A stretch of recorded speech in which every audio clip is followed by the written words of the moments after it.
9ஆம் வகுப்பு இயல் 1 நாம் இப்போது வாழ்த்து கம்பர் இயற்றிய இந்த வாழ்த்து பாடல். கம்பருடைய குறிப்புகள் பார்த்திங்கன்னா, ஆசிரியர் கம்பர், அவர் பிறந்த ஊர் தேரெழுந்தூர், இயற்றிய நூல்கள் இராமாயணம், தேர் எழுபது, சிலை எழுபது, சரஸ்வதி அந்தாதி, சடகோப்பர் அந்தாதி, திருக்கை வழக்கம் போன்ற நூல்களை அவர் இயற்றியுள்ளார்.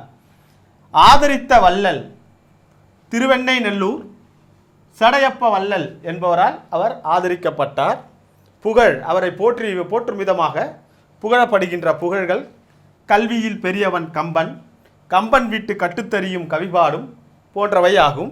இவர் குலோத்துங்க சோழனின் அவைக்கள புலவராக பணியாற்றியவர். இந்த நூலினுடைய குறிப்பு: இது வால்மீகி முனிவரால் இயற்றப்பட்ட இராமாயணம். இராமாயணத்தின் ஒரு பகுதியை தான் கம்பர் முழுவதையும் தமிழிலே மொழிபெயர்த்துள்ளார். இது மொழி நூலாக இருந்தாலும் வழிநூலாக இருந்தாலும் இது முதல் நூலாக போற்றப்படுகின்றது. ஏனென்றால் பல சிறப்புகள் இதில் ராமனினுடைய புகழை பாடுகின்ற விதமாக கம்பர் பல இடங்களில் பல சிறப்புகளை செய்துள்ளார். அதனால்தான் இந்த நூல் முதல் நூலின் சிறப்பினையே பெற்றுள்ளது. பலரும் போற்றக்கூடிய வகையில் இந்த நூல் அமைந்துள்ளது. இப்போ நாம் இதில் உள்ள காண்டங்கள் 6 காண்டங்களை உடையது. பாலகாண்டம், அயோத்திய காண்டம், ஆரண்ய காண்டம், கிட்கிந்த காண்டம், சுந்தர காண்டம், யுத்த காண்டம் என்ற 6 காண்டங்களை இது உடையதாக அமைந்துள்ளது.